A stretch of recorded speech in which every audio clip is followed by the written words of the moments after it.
BPA, BPA, BPA, best player available. Oh my God, you're here. Come on.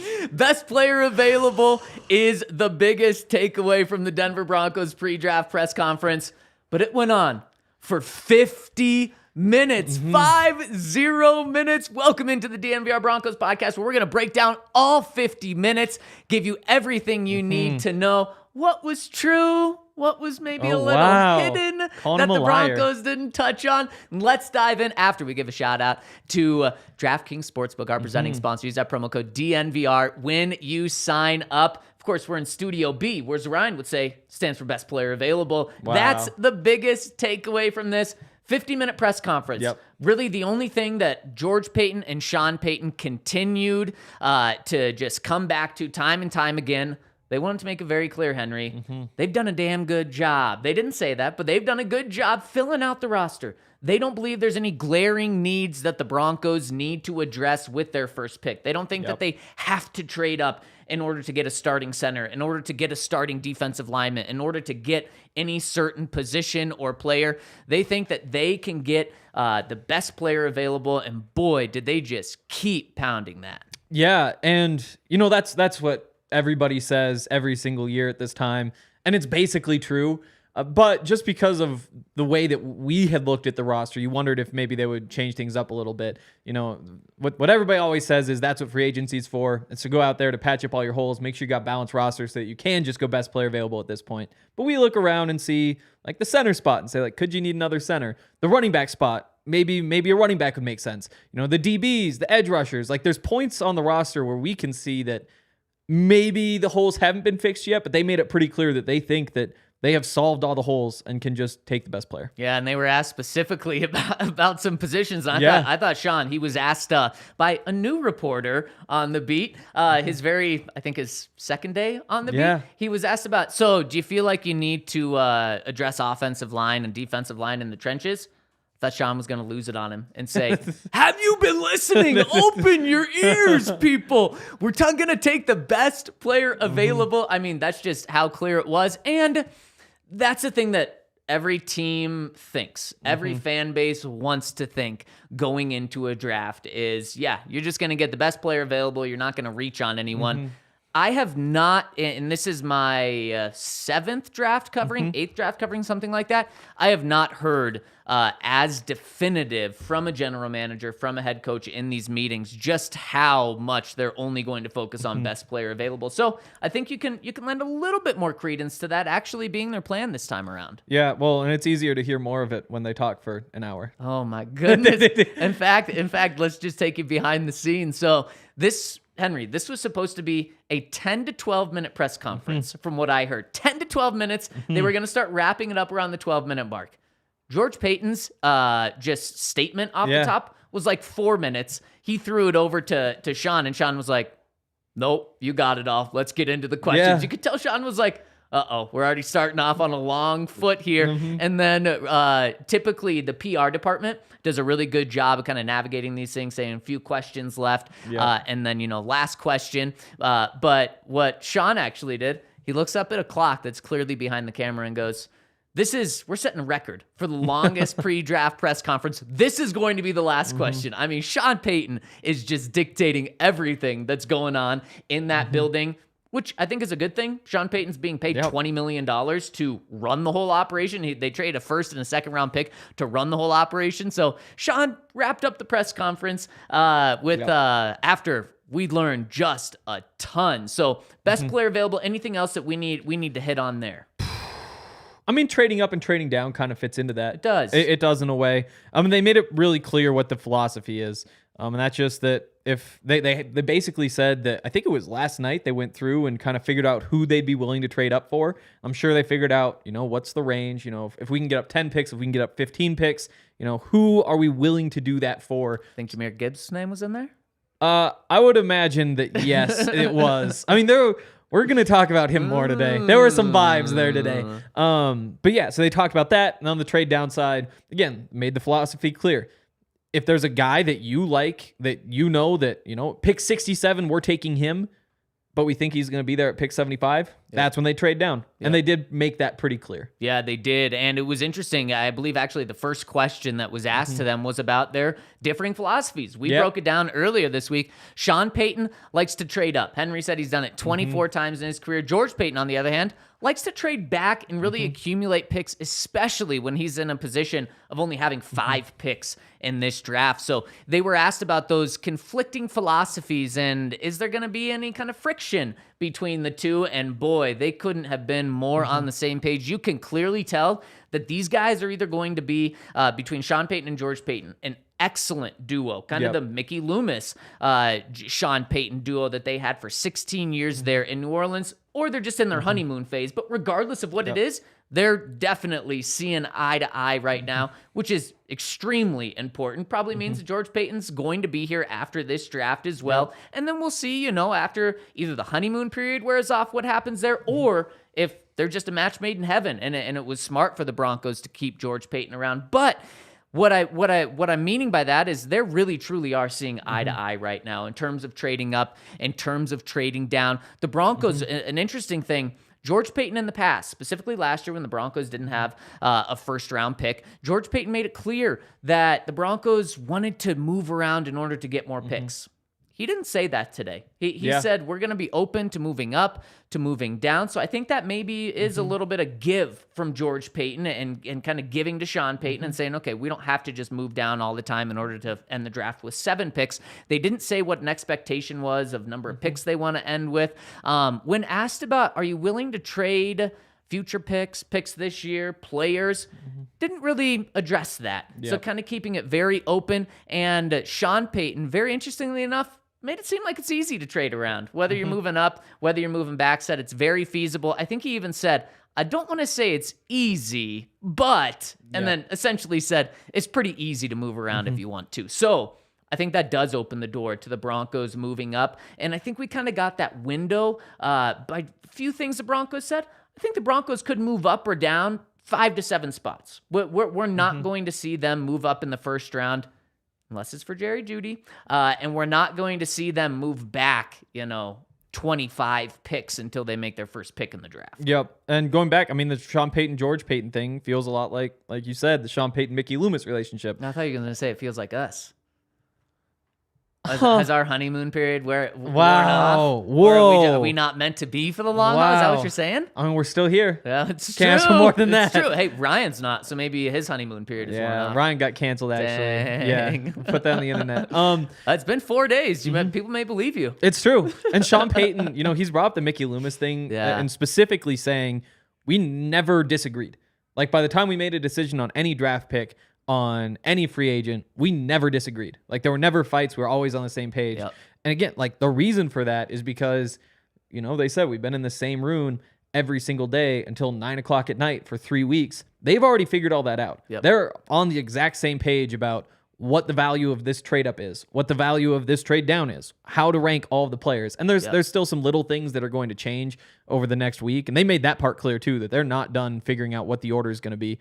But that's why it's going, I don't expect any friction, because if there was friction, they probably already passed the friction. Yep. They know exactly what their plan is, who they trade up for, when they trade down, what those values need to be. And so by the time you do it, you're almost just a robot. Yeah. And they're clearly still in the honeymoon period because, boy, they're just greasing each other up in the best way possible. Sean keeps saying that George is like Mickey Loomis. Mickey Loomis didn't just work with Sean Payton day in and day out for 16 years, and they had a great professional relationship. Mickey and Sean have called each other best friends. So what a great comparison to give someone, calling them a person you've had so much business success with and then also personal success with, where you're best friends. And then George gave it right back to Sean, saying he reminds him a lot of Nick Saban, which pretty damn good compliment right there, comparing him to the greatest college coach of all time. But in the way of worst NFL coach, though. Undeniably, Sean's the better. We're just going to focus on that kind of drags him down a little bit. We're just going to focus on the college side of Nick Saban. Okay. Could you imagine if Sean stepped in and was like, wait, You comparing me to college Nick Saban? I think I got fired or quick. NFL Nick Saban. But in terms of one of the reasons he compared him to him is, and of course Bill Parcells was also thrown in this conversation, is the way that they like to build their teams with the big guys up front and in the middle. But Henry, the Broncos don't have to go out and get a tackle. They don't have to go out on either side of the ball, offensive or defensive side, because they spent $15 million on defensive lineman Zach Allen in free agency. They spent almost $18 million on Mike McGlinchey at right tackle. They spent $13 million on Ben Powers at guard. And so Sean Payton and George Paton, they pointed that out. Like, yes, we do want to build from the inside out, but we feel like we've already built from the inside out. Definitely. And I thought what he was saying about Bill Parcells was really interesting with all that.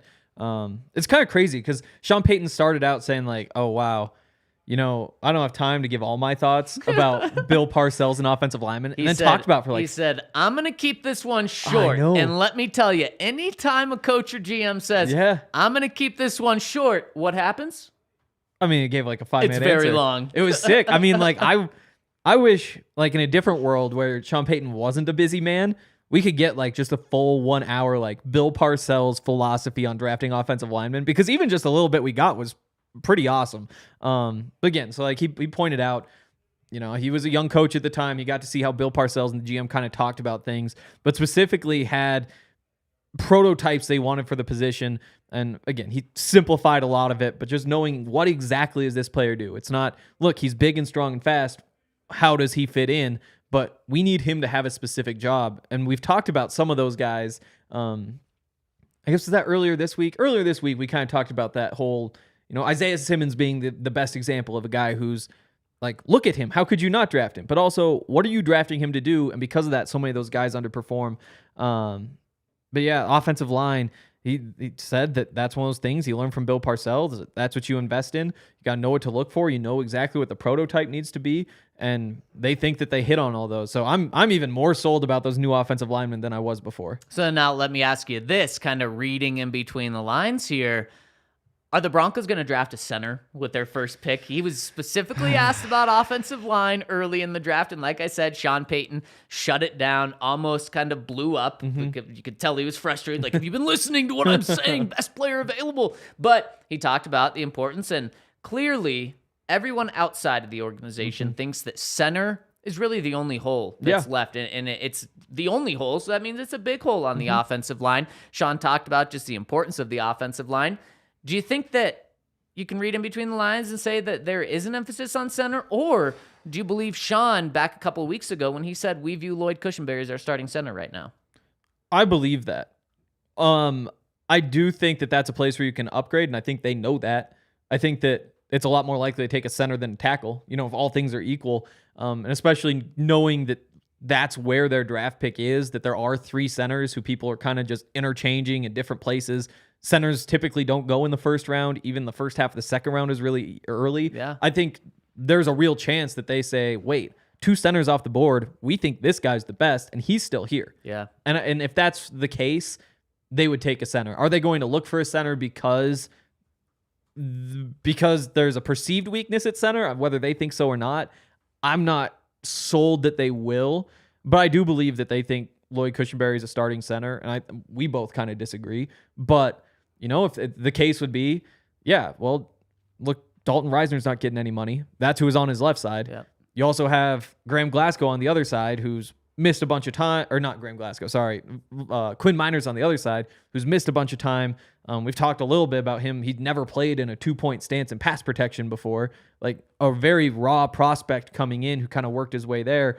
Like, you could make the case that Lloyd really got the short end of the stick, and maybe that's what they see and see that the traits could play up more. Shout out to the comment section, already blowing up, a couple hundred comments in here already. And Henry, a lot of the comments I've seen are people saying that the team has overlooked corner right now, needs some help at edge. And speaking of kind of George Paton and Sean Payton's philosophies, Sean talked about that, talking about historically teams value people that can cover the passer or defend the passer in terms of cornerbacks, people that can get after the passer in terms of pass rushers and edge rushers, people that can protect the quarterback in terms of offensive line, specifically the outside guys, and then the passers themselves.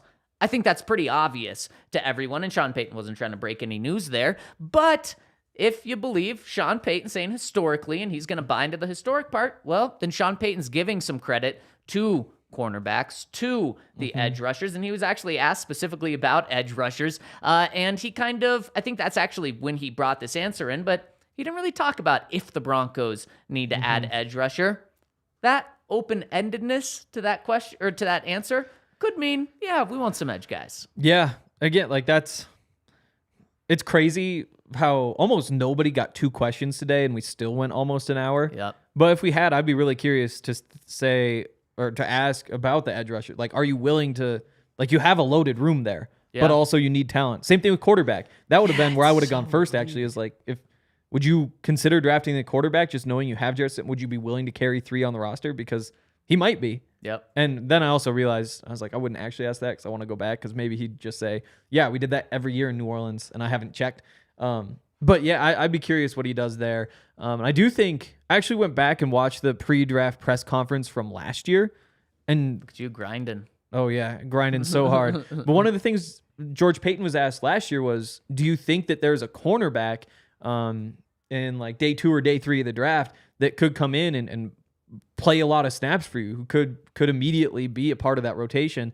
And he just said pretty bluntly, like, yes, this class is deep enough that we think that we can probably like find somebody who's going to be an important part of the defense at that position that late. And then you look and see Damari Mathis. So again, like, I get that there's people who believe you need to go find another corner. And honestly, I agree. Like, and I think you just need one more insurance corner. Maybe they think Tremon Smith can be that guy. He's just, I would like a little bit more juice than Tremon Smith. Juice is a weird word to say he doesn't have, but I think they just like Damari Mathis. I think it's kind of as simple as that. They think what they saw from Damari Mathis is a starting corner, and there's no reason to worry about that. What's so fascinating about you doing your homework and going back to last year and George Paton saying at the pre-draft press conference that he does believe there's starters there at the cornerback position. That was not the answer we got today, not just about cornerback, Henry, but about anyone in this draft. George, I think it was George, pretty much said, it's going to be really hard to come by impact players with the 3rd round pick. So he's setting expectations, and I think fairly so. It's true, but it's interesting that he's already setting expectations of this year's draft may not do much this year. And it's kind of what we talked about. That's why you can kind of grade it right now already as a B-, C+ for this draft. And it was interesting how they talked about this, and it really made me think that maybe the Broncos do go at a position that won't be a starter this year in terms of it could be offensive tackle. It could be wide receiver. It could be quarterback. By saying, when we look at these guys, we don't just evaluate what they can do for us this year. We're looking at a bigger picture. And I think what's really interesting is George Paton the past 2 years, one, he was drafting for Vic Fangio his first time around. Then he was drafting for Nathaniel Hackett that time. I think George was optimistic that Vic was going to be around for a little bit. I think he was optimistic that Nathaniel Hackett was going to be around for a little bit. He can't be optimistic about Sean Payton being here for a little bit. And why I say can't be optimistic, because it's a guarantee that he's going to be here. So he can kind of build more for the future with these drafts than saying, shoot, I need to get someone that can help out this guy right now. No, instead, he can kind of take a step back. So I think that's kind of where they're looking, is not necessarily guys for right now, but that's why it wouldn't surprise me, Henry, if they do get a position with their first pick that's not going to be a starter. Definitely.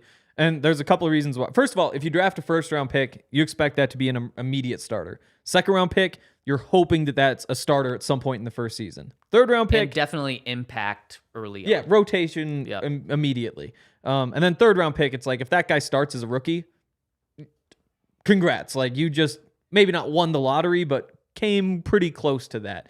And so that's why that makes sense. But then the other part of it is, you have the pandemic with the extra year of eligibility. This is another one I'd be curious, just after listening to what he said last year, but that 2021 draft after the pandemic season, a lot of the guys who would have gone to the draft went back to school. So it's a really shallow draft. Last year, you have a super deep draft because more of those guys have to come out. So you wind up with a bunch of undrafted guys who probably should have been drafted. This year, I'm not really sure how it's played out, whether it's totally balanced again, it really could be deeper or less deep or anything just because of how weird everything's been. But just because last year was so deep, you can't expect that level of depth again this year. So the idea that you probably could find a rotational player in day 2, day 3 as a DB last year, of course you can't do that this year. It kind of makes sense, but I would be curious what they would have thought. Yeah, I completely agree. Henry, we've only scratched the surface of what we learned today. We haven't even gotten to Javonte and all that. I know, we haven't even got to Jerry, so let's get into that after I tell you about our friends over at Fubo TV. Henry, these late Nuggets and Avs games, they're getting me. It's hard for me to get out of the house, but what's nice is I don't have to. With Fubo TV, it's got the Nuggets, it's got the Avs games on there. Over 140 channels over at Fubo TV, and they've got the Nuggets, Avs. Of course, when Broncos comes around, they're going to have those as well. And you can start watching immediately with a free 7-day trial. There's no contracts, no cable, no hassle. Just sign up and start watching. Their interface is really good. You go to FuboTV.com/DNVR, and you're going to get 15% off. So make sure to check them out, especially right now with playoffs going on.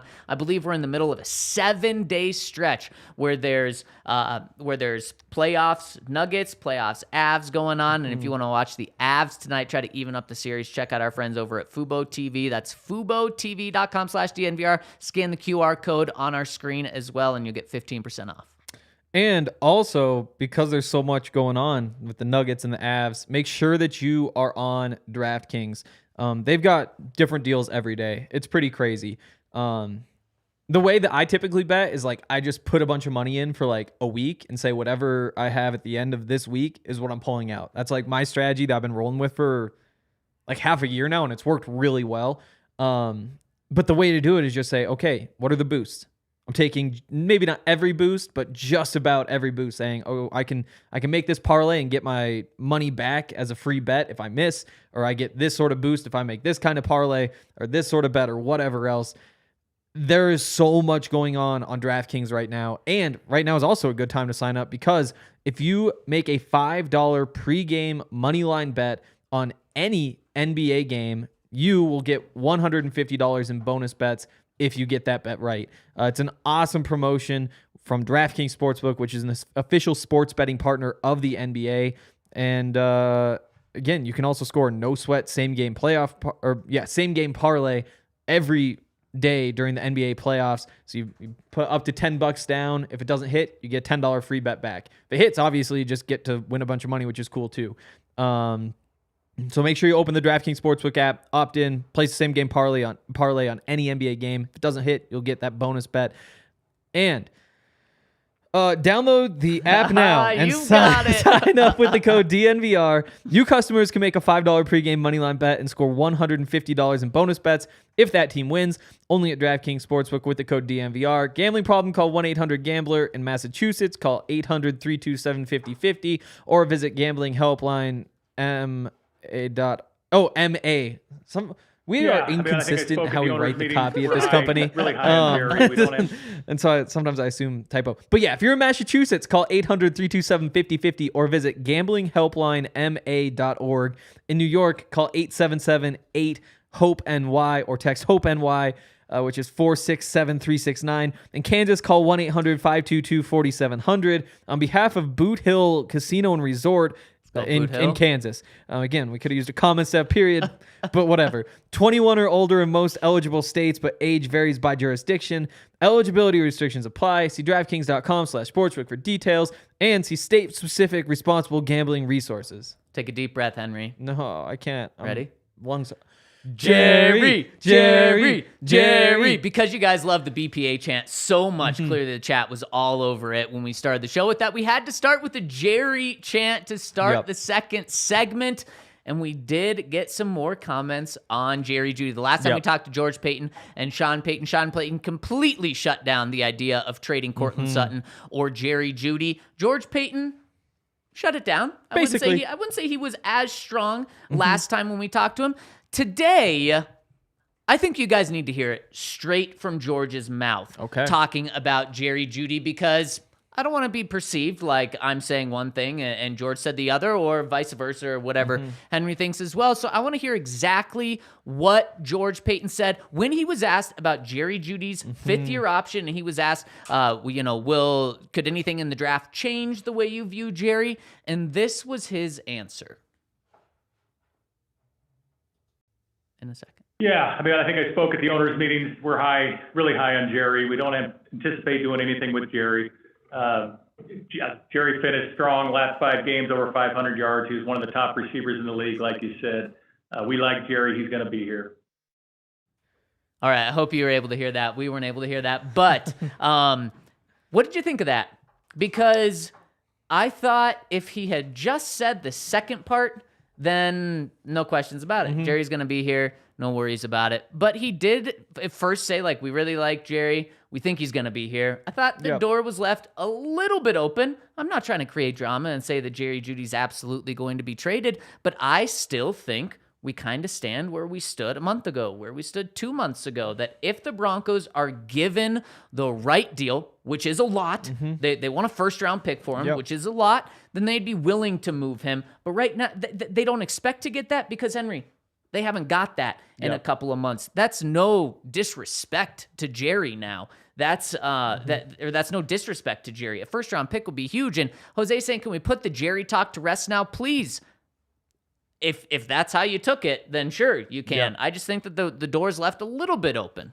It's not totally shut. Yeah. Like, I do think that probably stands in the same place, but I also think nobody's giving up a first, and then I don't even think it's like that pick 31, that's a first. Well, first of all, you're not trading to the Chiefs anyway. So then you're saying, like, pick 30, you take it. Like, I really don't think they're coming to a deal, especially given what they said about him, saying, like, yeah, he played like one of the best receivers in the NFL in the last few weeks. Yep. We like Jerry. He's going to be here. It's weird that they haven't said, like, yeah, we're picking up the 5th-year option. That is, I don't know. Like, I don't think there's anything to read into that, because how could you not pick up that 5th-year option? Like, that's a steal of a deal for a wide receiver.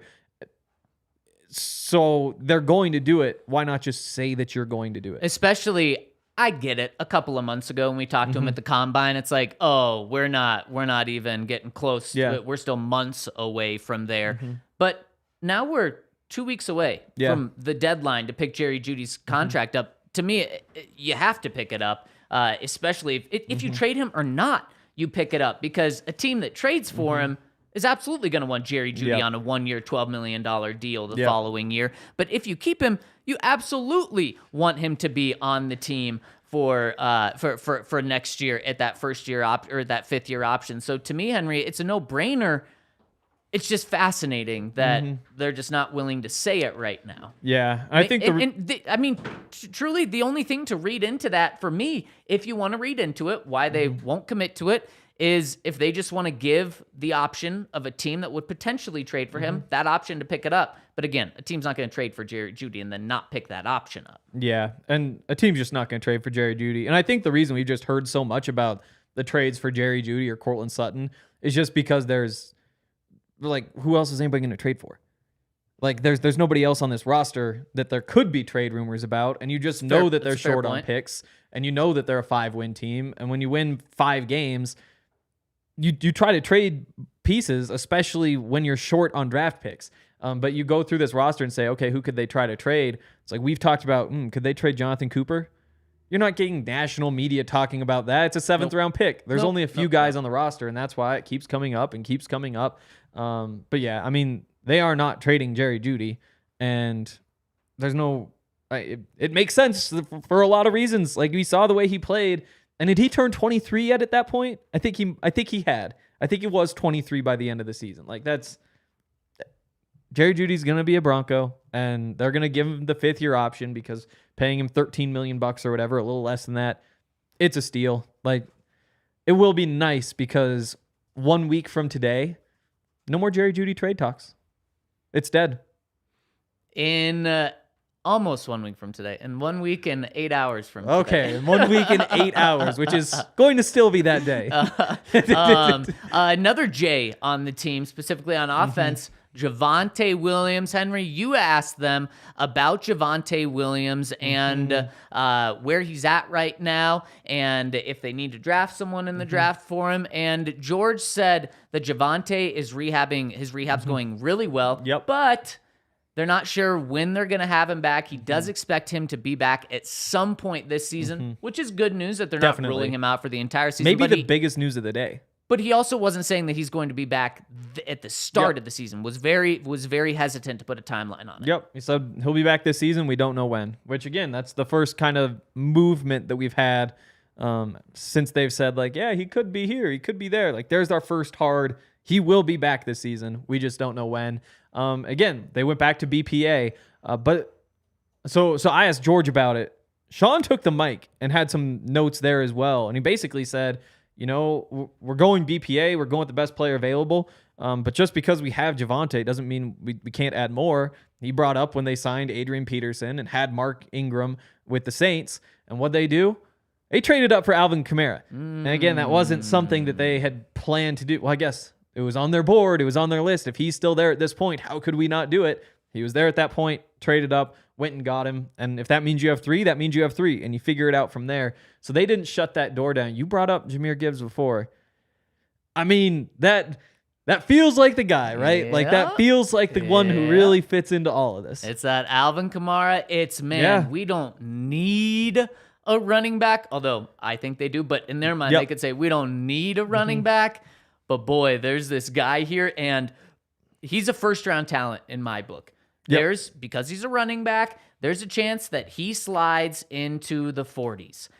They probably have their pick of if he slides past this pick, we're going to trade these two picks to go up and get him. You think he's going right around 40, 41, but let's say they say he's the 20th best player in the draft. If he's there at 49, then we have this deal in place to go get him. I think that is someone that we cannot look past, especially just what that would do for Sean Payton to give him such a comfortability with having Kamara and with having Samaje Perine to kind of be that Mark Ingram role. Definitely. And we don't know how exactly they build that trade up board.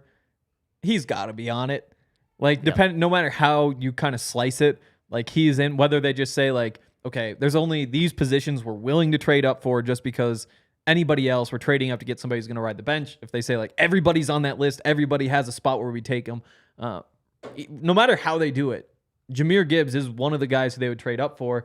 The question is just how much are they willing to give up? Because right now, I think DraftKings has it as plus 300, so a 1 in 4 chance essentially that 2 running backs go in the first round. Bijan Robinson's going to be the first, so that means it's basically a 1 in 4 chance that Jahmyr Gibbs goes in the first round. The odds makers are saying it's not going to happen. Yeah, and like you said, that means where does he go? Somewhere in the 40s probably. Yep. Once he gets in the 50s, once he gets in the 60s, and who knows, maybe they don't even want it. I would imagine they'd give up something for him. If he's there at 67, I'd imagine they'd absolutely take him. If he's there at 65, I'd imagine they're willing to say, like, take next year's 7th. We'll get up there, you know? I honestly think that could be the biggest splurge where they'd be willing to go to 50 or something like that. It's possible, assuming like, hey, Paris Johnson, the top 10 tackle. Oh, you're still here. Barring anything crazy like that, right. There's a real chance. But yeah, I mean, Sean Payton going out of his way when he didn't need to talk to bring up that exact scenario, I don't know. I thought that was interesting. And just especially since yesterday we talked about the comparison of what Sean had with Mark Ingram with Alvin Kamara, and now how that could be very similar here. Whether you view Mark Ingram as Samaje Perine or whether you view Mark Ingram as Javonte Williams, you could tell yourself either way on that. Exactly. And I think that's probably why it caught my ear and your ear too, is just because we had this exact conversation yesterday. Like if we hadn't done that yet, or if that was a couple weeks ago, maybe we'd be saying, yeah, I mean, we've talked about the trading up. There's a way you could trade up. All makes sense. But when we've had Jahmyr Gibbs in our heads for the last 24 hours, how could you not hear that as Jahmyr Gibbs? Yeah, no, absolutely. I certainly heard it as Jahmyr Gibbs, and it got me going. And also, a lot of talk of Alabama. There's Nick Saban talk. Potentially we were hearing a little Jahmyr Gibbs in our heads. Okay, also, analytics. That's something that the Broncos are really going to value, and Sean Payton is just blown away by the analytics of the Broncos. Yeah, and that's been kind of George Payton's doing, right? Yep. Yeah, so it's been since he took over that they've really invested big money into the analytics department, which is just a good thing. I think sometimes you can go overboard with it and trust the numbers a little bit too much, but when you are the Denver Broncos and have the resources that they have and the commitment to winning that they have, you should have a great analytics department. And Nathaniel Hackett, he's a guy who's willing to listen to the analytics. If you have some maybe Bill Belichick type coach who says, nope, I know what I'm doing, I don't need that, still good to have it, because at least you have somebody say, hey, here's what the numbers say right here, do with that what you will. Sean Payton seems like somebody who, again, in his words, I'm like a guy who just got the keys to a new car and still haven't figured out how to get the seat warmers on. There it is. So he loves car analogies. He's taking the rearview mirrors off of cars. Yeah. He's still trying to get the seat heaters going. I mean, he's a 6-year-old man. Like, we'll be talking about cars at that point in our lives too. Like, it's just what you do. But again, I mean, I think that I don't take that, first of all, as, oh, wow, he's never seen an analytics department. Like, he's totally lost. He doesn't know what he's doing. No. I see that as, hey, there's this new thing, and he's probably leaning into it a bit much. But that he also said, that means on Sundays, we're going to know exactly what we're going to be doing on 4th and 4 because we talked about it on Wednesday. Mm-hmm. And he was fired up about this, talked about those guys are going to be in the draft room. They're a part of the evaluation process. Again, like, how much of a part? It's going to be very depending on how much Sean Payton wants to lean on them. But just having that investment is so good for any team, regardless of whether you listen or not. Yeah, absolutely. And I mean, he's just clearly blown away with just how much information there is. And information's a great thing as long as you can shift through it. Yep. And I think George Paton's helping him along in that as well. Okay, Henry, we've got a tight schedule here in the studios. That's why we're in Studio B. Goodness. So we got to continue this. Another very interesting thing that we found out from Sean Payton today, asked about how the offseason workout program's going from the Broncos because they haven't told us a single thing about it. They won't let us in the building. They did say they haven't forgotten about us. Sean said that. Hasn't forgotten about us. We'll get out there. Well, he hasn't forgot about us. He just hasn't wanted to see us. That may be even a little bit more insulting. Yeah, maybe every day he's just sitting there thinking. More. He's thinking about us. He's thinking about how happy he is that we're not here. Exactly. Like, isn't this nice? Hasn't forgotten. Yeah, exactly. He hasn't forgot about us. But one of the things that we found out about the offseason conditioning program, he says it's going well. He's meeting people, putting faces to names, which he said is just kind of a funny human aspect of this job, how he and George Paton over the past couple of months have been talking about all of these guys. But Sean Payton has barely met any of these guys until last week. Asked about the attendance. I don't think they really said the specific attendance, which I'm not surprised at. But he said we're not having football meetings yet, which is very interesting. Just with how much of a football guy Sean Payton is, and we talked about this last week. They're not doing football meetings. They're not doing football work right now. All they're doing is strength and conditioning. Again, like, I don't know what the best way to do things is, because I'm not a football coach and I've never heard from football coaches about what the analytics guys say about doing all these different things. I'm not a doctor either or trainer or any of that. All I know is they're doing something different than what they've done in the past 5 years when they've easily been the most injured team in football. Change is good in that regard when things are going wrong. And I don't really care what the change is. Unless they're saying, like, yeah, we just brought in this guy who's like a healer. It's like we just light some candles and like mash some crystals up or whatever we do. And as long as it's not that sort of stuff, I'm all in. And Sean Payton's very confident in what he's doing, and I think that's important. It's certainly leading over into the staff as well. And the final takeaway, one of the things that Sean Payton closed with was out of nowhere, Henry. Sean Payton took a shot, took a friendly jab. What would you call it? Because out of nowhere, in his final answer, Sean Payton said, hopefully we can keep the golf carts upright. Ooh, going at Russell Wilson, maybe in a fun way. It could have been playful, but I mean, did he say it straight-faced or what? And just threw it in there. My ears, 50 minutes in, you kind of get a little, you kind of lose your mind a little bit. And then he says that and you're like, Whoa, what a calling. Hopefully we can keep our golf carts upright. Of course, comes on the heels. 1 week ago today, Russell Wilson was in a golf cart that tipped over into a bunker. That was not a coincidence. Sean Payton said that today. Yeah, no, not a coincidence, because nobody's ever said that before. You mentioned your ears getting like, it's like falling asleep maybe a little bit. Well, my internet started to drop out right after I asked my question. At least you got your question in. Exactly. I was like, first of all, thank goodness for that. But then as I'm realizing, like, it's frozen, like it froze right after Sean started talking, I was like, please don't be like the one time where he like throws it back and it's like, so what do you like? And it's like, please don't have me. Well, he did that. No, I went back and watched. That's not going to work. That's why I texted you. That's like half the reason. I was like, hey, my connection isn't really working. He's like, oh, that explains why this ends. Like, but yeah, I mean, first of all, I think it was just a joke because he's a funny guy. He likes jokes. I liked the joke. I thought it was funny. I thought it was funny as well. Exactly. And so I don't think there's anything to read into. If there was something to read into, though, which there is not, but if there was, I would take it as a positive for the relationship between him and Russ. Like it's one of those to have some playful fun exactly. Because if you didn't like him and didn't get along, you don't make jokes like that. I mean, unless that was like a straight up like F this guy. Like, but that's how you wind up with like the Rudy Gobert punching the guy type deal, you know? Right. But like, and I don't think Sean Payton's going to just make toxic things more toxic. I don't think he says something like that unless things are like solid with Russ, you know? Yeah. But also I don't think it matters at all. But if it did, that's how I'd read it. It was fun. And people in the comments say, don't blow this up to be anything more than it is. It was a hilarious. It was a good joke. Very out of nowhere comment that he made that is going to be talked about everywhere. So it's fun. It's fun to bring up. But Henry, if you are in a golf cart accident or someone hits you with a golf cart or someone hits you with a car or a bus or pedestrian accident, you need to call our friends over at Backus and Schenker. In fact, Backus and Schenker is just watching above Henry right now. Literally. Their neon sign right above Henry's head. If you need to talk to them about any sort of accident, injury you've been in, call them at 222-2222. They've got 100 people on staff. And not only do they win, they've won over $1 billion for their clients in the past. You don't pay them up front. You don't pay them during the process. You don't pay them until you win. And like I said, they win over $1 billion. And also, they've been through these terrible situations before. Yeah. At the very, very top of their company, they've had to deal with terrible things like this, so they can also relate to you. So it's very, very unfortunate if you have this, but they can relate to you. So check them out. Give them a call at 222-2222, Backus and Schenker.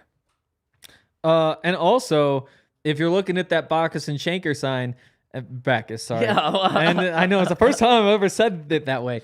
And your eyes might be hurting just a little bit because, I mean, look at that thing. First of all, call Backus and Schenker and sue us for making you look at the sign through the camera. Maybe don't be promoting how to sue us. Oh, okay, I guess that's fair. But definitely get yourself some shady rays because if that's the case, then I should be suing them as well because I have to stare at these bright lights behind the camera every day. Wow. There's one light. It's bright, because you put us in Studio B today. On, you hear? Oh my goodness. This is your job. You can't say I'm working. This is your job.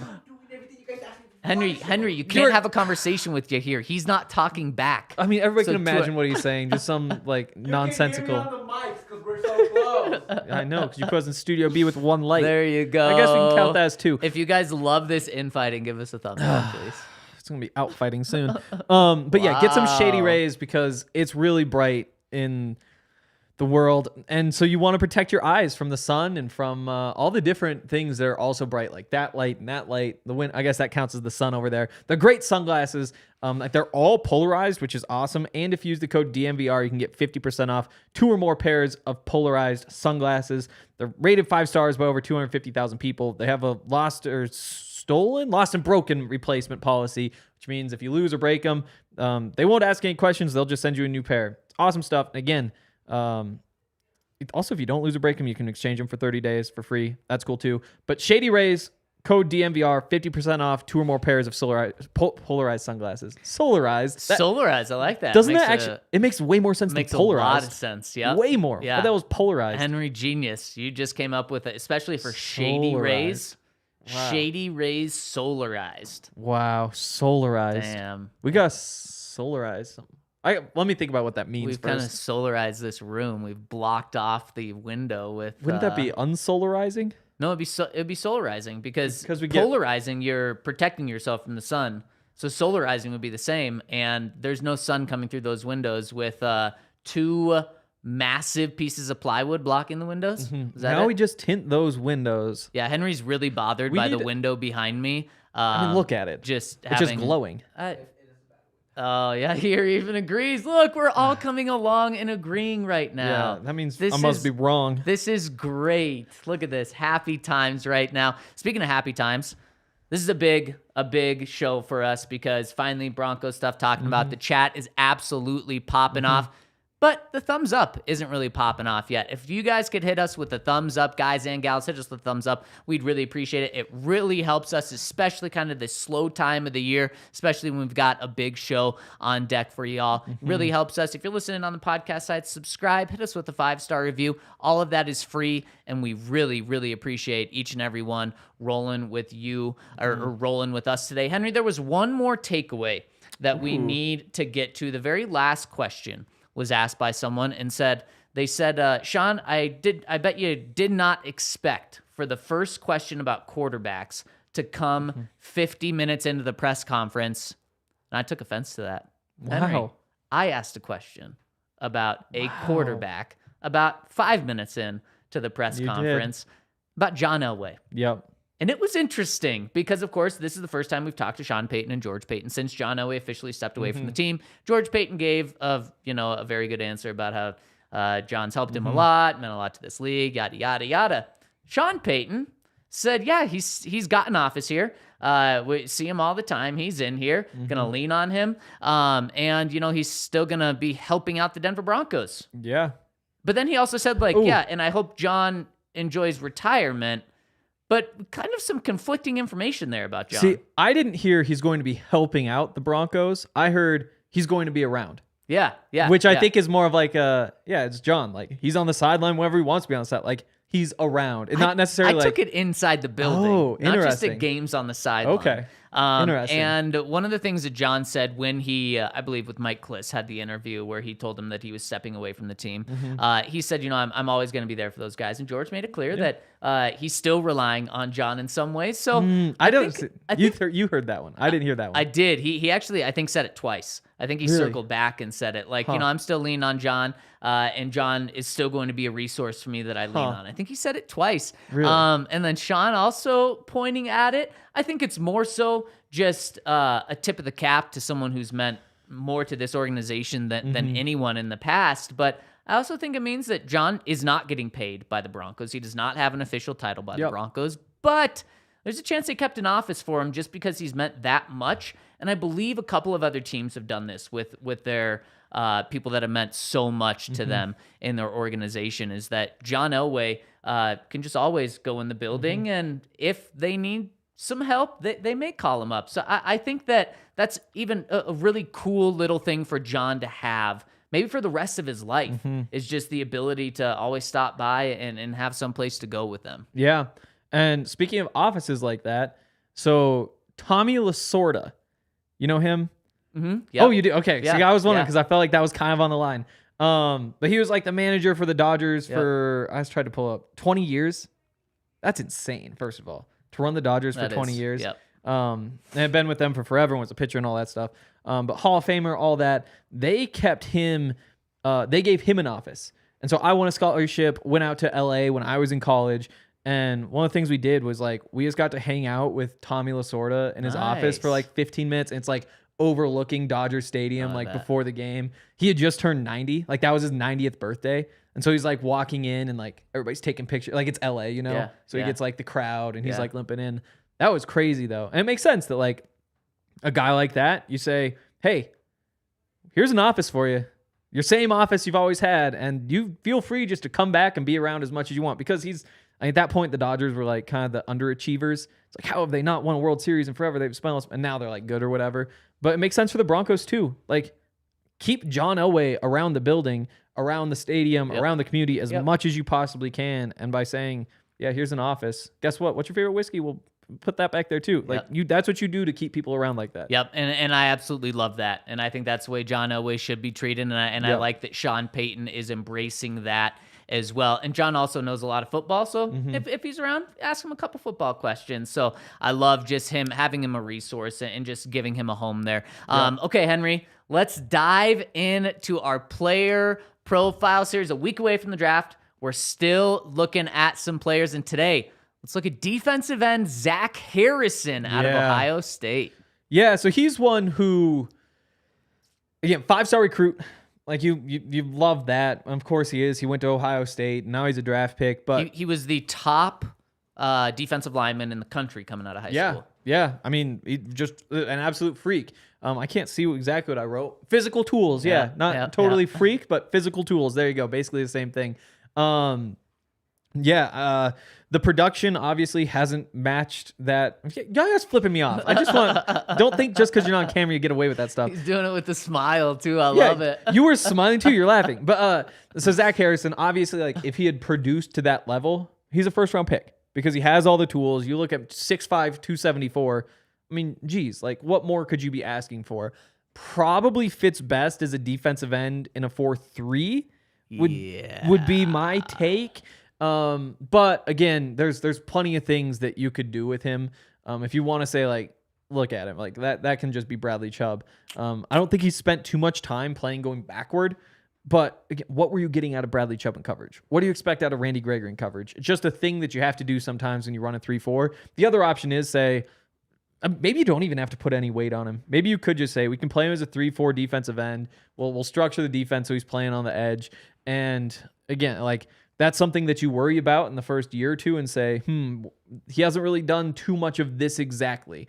But what did George Paton say today? It's not just about what a guy can do in year one. It's about getting somebody who can be a great player.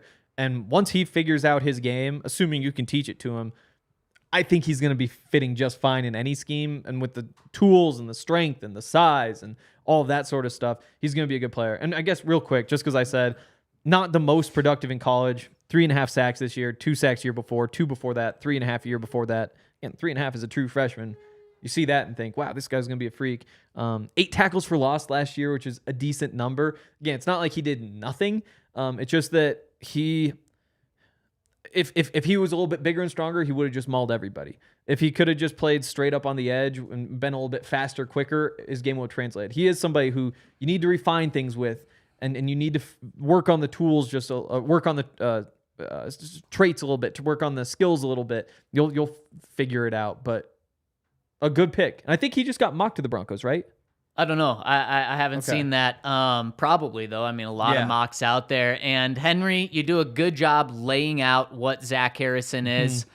Jose says, not a good sell, Henry. That's a no for me. And I don't think you were necessary. I think you were trying to sell him, but you laid it out perfectly about him. But what I took from it and what I took from watching the tape is he's just too much of a tweener. Too much of a tweener. Now, if you want to believe in him, you say Bradley Chubb. Bradley Chubb was 275 coming out of North Carolina State when the Broncos took him number 5 overall.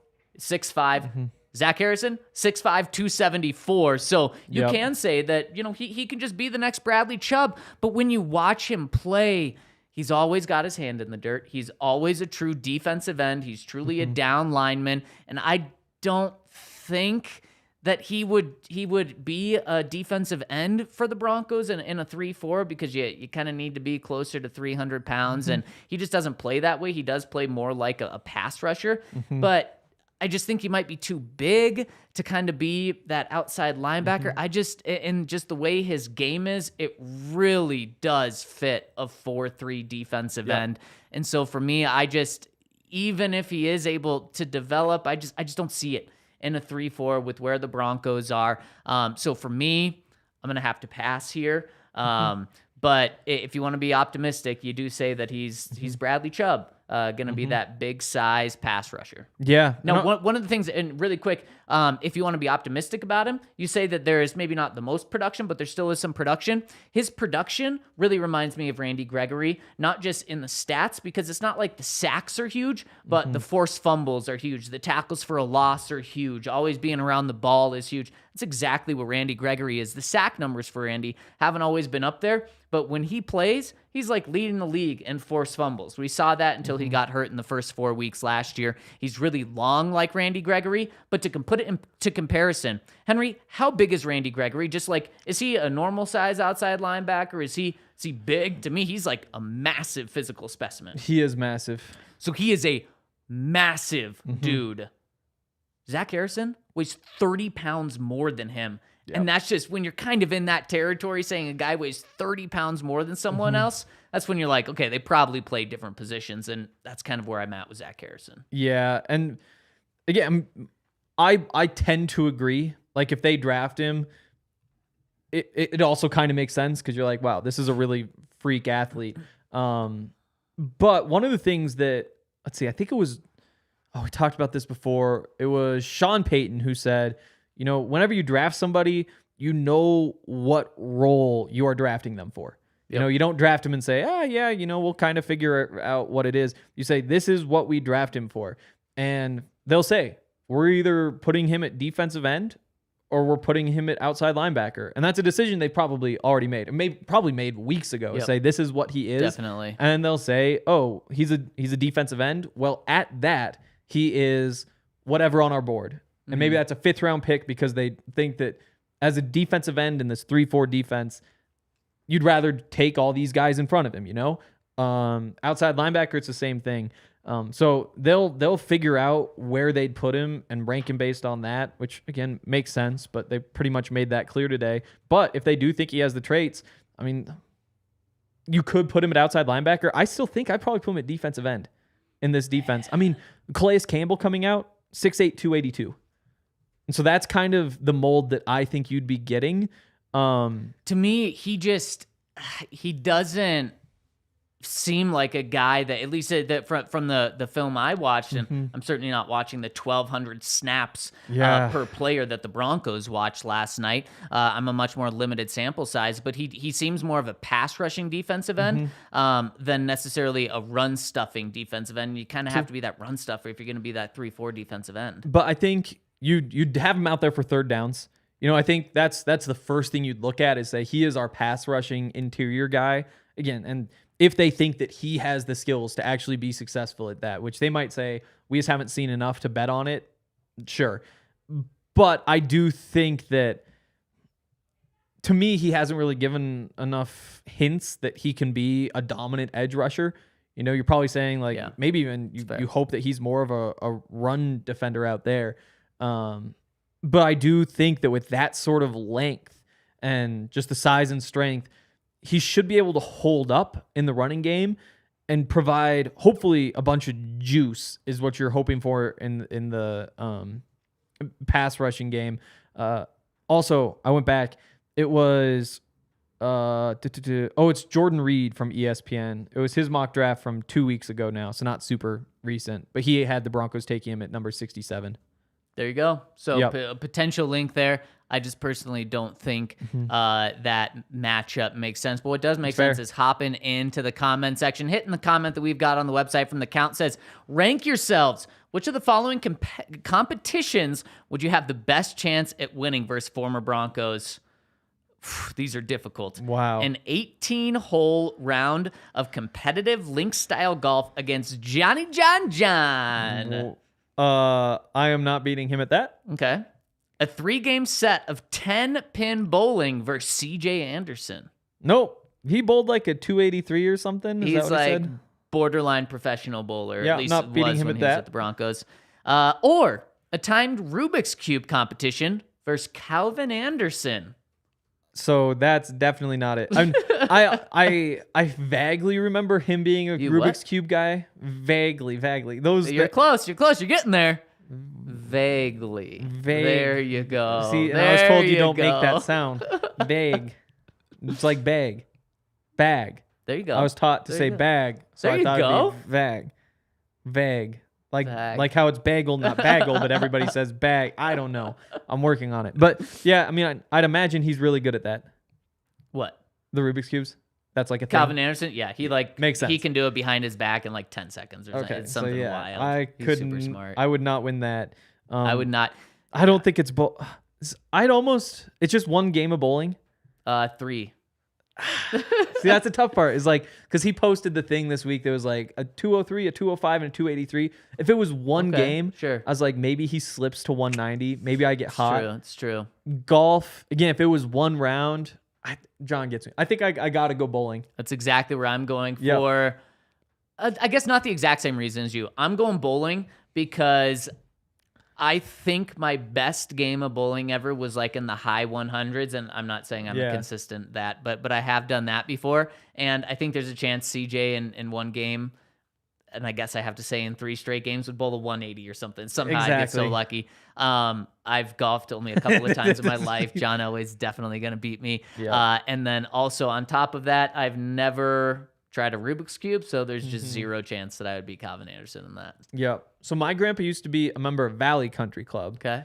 And that's where John Elway was a member. And so that was, I think, the first time, I can't remember if it must have been the first time I broke 90, because I would have been pretty young.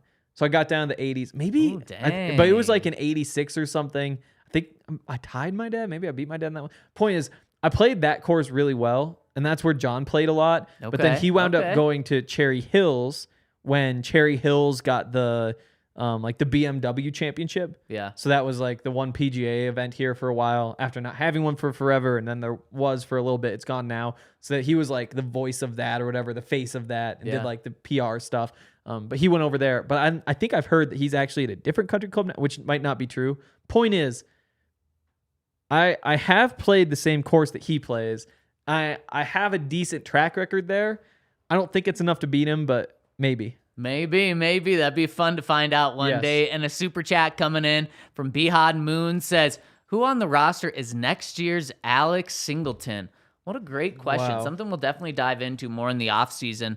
Off the top of my head, so kind of a guy who's a backup now that could not just become a starter, but maybe even get a sizable contract after this year. Who jumps to the top of your head, Henry? Like... First thought was Samaje Perine. Okay. Like, he could turn out to be like an every down back in a world where they don't draft one. Javonte's back midway through. But he's being brought in to be the starter. Exactly. Like, I think he gets too much money to be in that category. Marquez Callaway kind of fits that role. Backup. I like that. Who was the corner that you were talking about earlier? Tremont Smith. Yep, maybe Tremont Smith. Yep. Kind of a veteran that's been in the league, had some production. He comes in and... if Damari struggles, he comes in and really becomes a solid number 2 corner. And that's really the only addition on defense. Those are it. I think those are the 2 guys. One on offense, one on defense. And that'll do it for us today. An action-packed show. The comment section was blowing up. Thank you, everyone, for tuning in with us on YouTube, on the podcast side. We really, truly appreciate it. And we'll be back tomorrow for a Friday pod. Stay tuned. We'll be going live at noon. Have a terrific Thursday. We'll see you tomorrow. Yep.